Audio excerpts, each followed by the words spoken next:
we are saying goodbye temporarily to this machine here.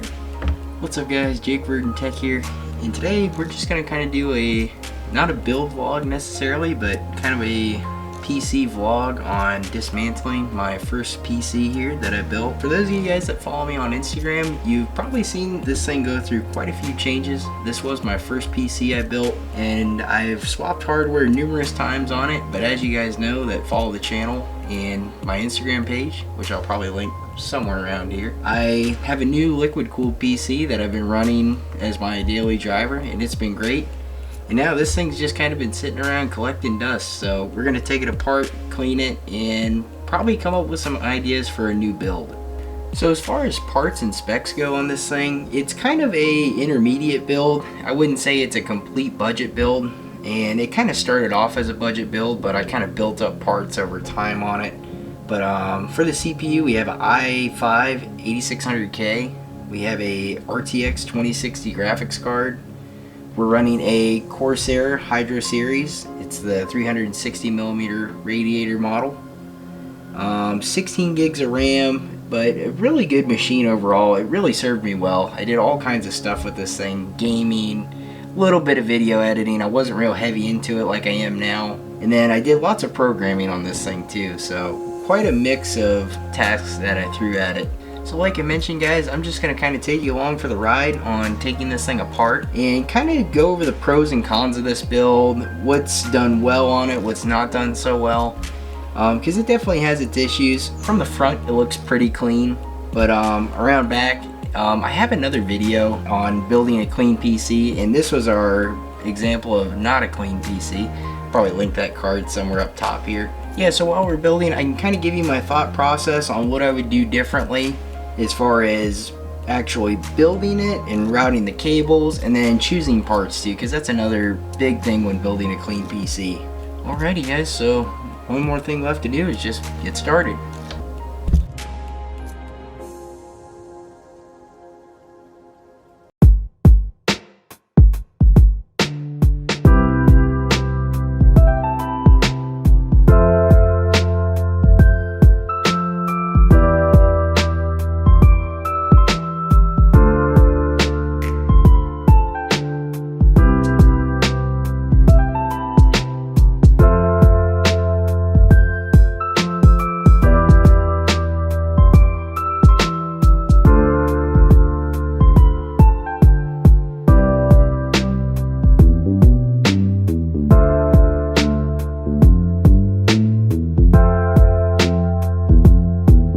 As you guys can see, this looks pretty nasty, so I'm going to take this thing down to the garage, get the shop vac out, and blow all that dust out of there.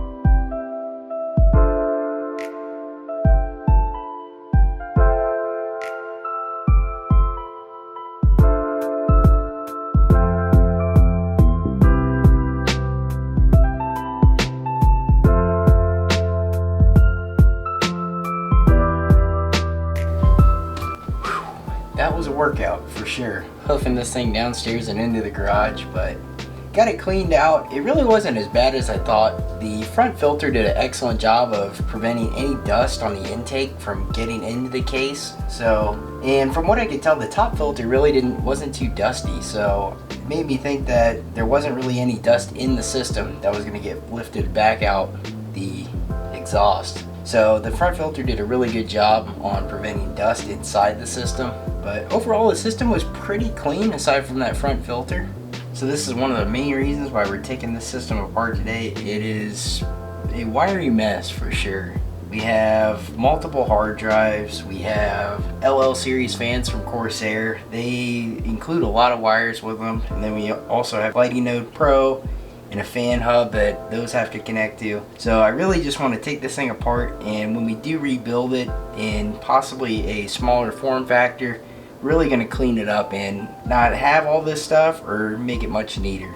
even though it doesn't look organized, internally from a storage standpoint, I actually did okay with this one. On this hard drive here, this I believe is a 200 gig around there SSD, and we have our operating system on that one.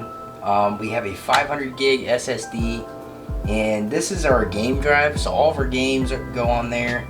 And then we also have a 1 terabyte mechanical hard drive where I just put documents, photos, videos, all sorts of stuff on there that I really don't need to access with a lot of speed. On our OS drive, we do have some software too, like some Adobe stuff. I believe Microsoft Visual Studio too I have on there. So that's actually a pretty good way to organize your hard drives though in a system, in my opinion. You definitely get the most performance out of it. You have your boot drive on a SSD along with your software that you use most often, and then your games too. Stuff that needs to be accessed with a little more speed, and then documents, photos, videos that you don't need to edit right off the drive, they're just fine on a mechanical drive. Well guys, I was trying to do a motion time-lapse on my DJI Ronin S for the first time, and unfortunately that footage did not get saved. And the worst part was, that was kind of the bulk of taking apart this PC, was the back half. To get you guys up to speed, we pretty much just stripped everything out of the back half that we could before moving on to the front. We took out all the LL series fan hardware, all of our hard drives are out, and then we took out the power supply along with all of its cables out as well. So a couple things I would do differently in another build, guys, to prevent a bird's nest like this was. First thing would be to utilize the M.2 slot on the motherboard for hard drive storage. This will give you a few less wires to have to manage, along with some added performance as well. Although the Corsair LL 120mm fans are some of the best looking fans on the market, they just come with a lot of baggage when it comes to wires and nodes. A couple ways to manage hardware like this. One would be to buy a case that has extra room for things like a LightyNode Pro and a fan controller. Another way would be to purchase fans that have a daisy chain setup where you have your RGB and PWM power in one cable. And another tip to really clean up a build like this is to make custom length cables for your PSU. Now this can seem like a very daunting and time consuming task, but the results really do speak for themselves. As I mentioned earlier, this PC really served me well, and it's just a really great collection of hardware. And with that being said, I really want to reuse this hardware for another build here in 2020. I've always been a big fan of the Micro ITX form factor, and here in 2020 they're getting really popular. There are many new case manufacturers that are really pushing the limits of modularity in a small form factor build. It is definitely appealing having more options, but also a bit more confusing when thinking about how we will repurpose this build. I want to have this build in a small form factor for more than just having a backup PC, but something I can use all the time and really benefit from. One option that I've been considering more and more is to build a RAID 1 network attached storage to Windows 10. This is a great option for mass storage, as 2 hard drives can be mirrored and attached to a network for other PCs to access on your network. The only downside to Windows Storage Pool and RAID is scalability. When building a Windows RAID system, you're limited to RAID 0 and RAID 1 and don't have any scalability for more than 2 hard drives.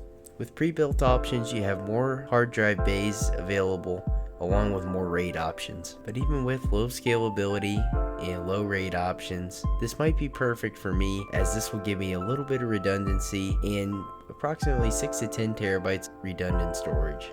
Option number 2 would be to gear this more towards video editing for me, giving it more processing power, more RAM, opposed to more GPU power like in my water-cooled build.